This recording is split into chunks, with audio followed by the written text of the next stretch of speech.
रहमान रहीम सूरह बकरा। आज हम सूरह बकरा का तीसरा रुकू पढ़ रहे हैं।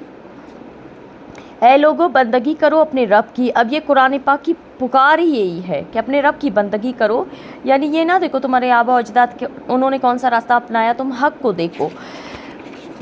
जिसने पैदा किया तुमको, क्यों अपने रब की बंदगी करो? क्योंकि अल्लाह ताला ने तुमको पैदा किया है और तुम और उनको जो तुमसे पहले थे, ताकि तुम परहेज़गार बन जाओ। अब ये हर नबी के दौर में यही पुकार है कि अपने रब की बंदगी करो, क्योंकि उसने तुम्हें बनाया है। अब क्यों बंदगी करो? जिसने बनाया वास्ते तुम्हारे ज़मीन को बिछोना, उसने तुम्हारे वास्ते ज़मीन बनाया बिछोना, आसमान को छत बनाया और उतारा आसमान से पानी, बारिश बरसाया, यानी फिर निकाले इससे मेवे तुम्हारे खाने के वास्ते। अब बारिश होती है तो मेवे निकलते हैं इंसानों की और माल मवेशियों के खाने के लिए। सो ना ठहराओ किसी को अल्लाह के मुकाबिल। तो अल्लाह ताला क्या फरमा रहे हैं? अपने रब की बंदगी करो। रब ने तुम्हें इतनी नेमतें दी हैं और उसके साथ किसी को मुकाबिल ना बनाओ, क्योंकि सूरह इखलास में भी है ना कि अल्लाह का कोई शरीक नहीं, उसका कोई मुकाबिल ही नहीं है। और तुम तो जानते हो, यानी इंसान तो फितरतन जानता भी है, तो बुतों को वो क्यों बनाता है? तो बुतों को वसीला ना बनाओ। अल्लाह ताला यहाँ फरमा रहे हैं काफिरों को। और अगर तुम शक में हो, तब भी अगर तुम्हें यकीन नहीं आता, तुम शक करते हो, तो नबी पे शक करते हो या कुरान पे शक करते हो, तो उस कलाम से जो उतारा हमने अपने बंदे पर, तो ले आओ एक सूरत इस जैसी।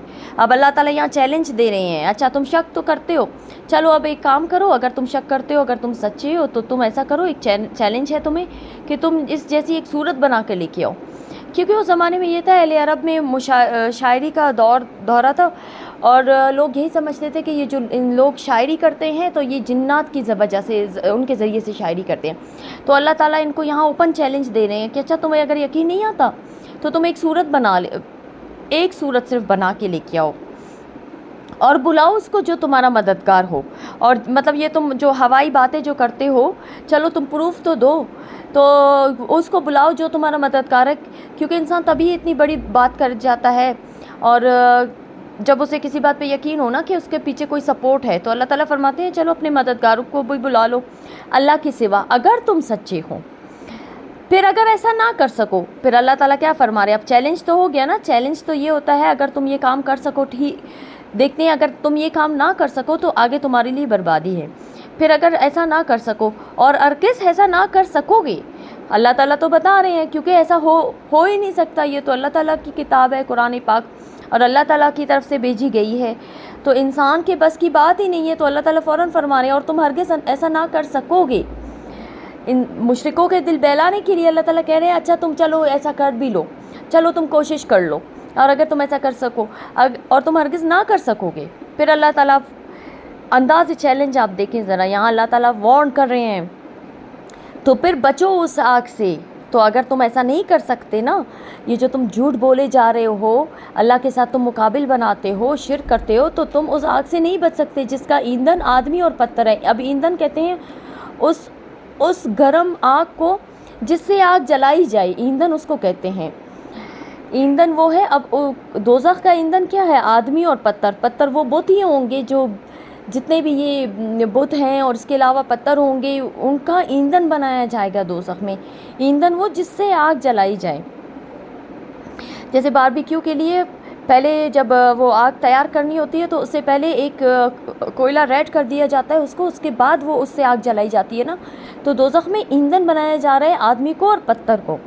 तो तैयार की हुई है काफिरों के वास्ते। वो किसके वास्ते तैयार की है? काफिरों के वास्ते।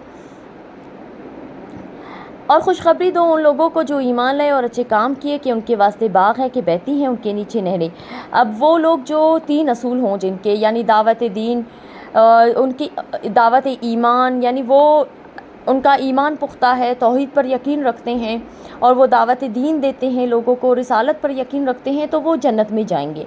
अब वहाँ पे अब नक्शा आकाशी हो रही है यहाँ पे किस चीज़ की? जन्नत की। अल्लाह ताला फरमा रहे हैं कि उनके लिए खुशखबरी है, वहाँ पे बाग है जिनके नीचे बहती हैं नहरें। अब सुबहान अल्लाह, कितना खूबसूरत ही मंज़र होगा। क्या पता वो ऐसे मिरर लगे होंगे, उसके नीचे से नहरें नज़र आ रही होंगी, क्योंकि नीचे का लफ्ज़ यहाँ पे इस्तेमाल हुआ है।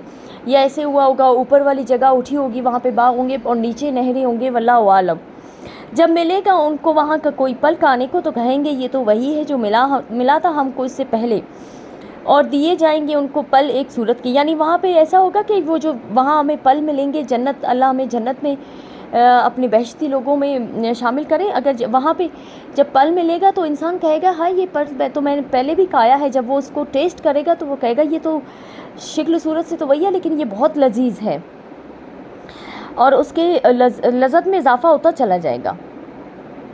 اور ان کے لیے وہاں عورتیں ہوں گی پاکیزہ، اور وہ وہی ہمیشہ رہیں گی. اب وہاں پہ عورتیں پاکیزہ ہوں گی بہشتیوں کے لیے، اور وہ ہمیشہ وہی رہیں گے.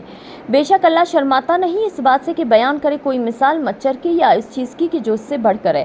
اب لوگ مشرک پہلے مذاق اڑاتے تھے، کہتے تھے ہاں اللہ تعالیٰ تو مچھر کی مثال دیتا ہے، مکھی کی مثال دیتا ہے، اللہ تعالیٰ اتنی حقیر چیزوں کی مثال کیوں دیتا ہے؟ تو اللہ تعالیٰ فرماتے ہیں کہ رب کے لیے کوئی چیز بھی حقیر نہیں ہے. تو اللہ تعالیٰ نہیں شرماتا کسی چیز کی مثال دینے کو. اور اگر مچھر کی اللہ تعالیٰ مثال دے رہے ہیں تو جو ہدایت یافتہ ہیں وہ سمجھ جائیں گے، اور جو بدبخت ہے جن کا ٹھکانہ ہے جہنم تو وہ تو نہیں سمجھیں گے. تو وہ اس مثال کو بھی ایک مذاق اور ایک مسخرہ بنا کر نکل جائیں گے.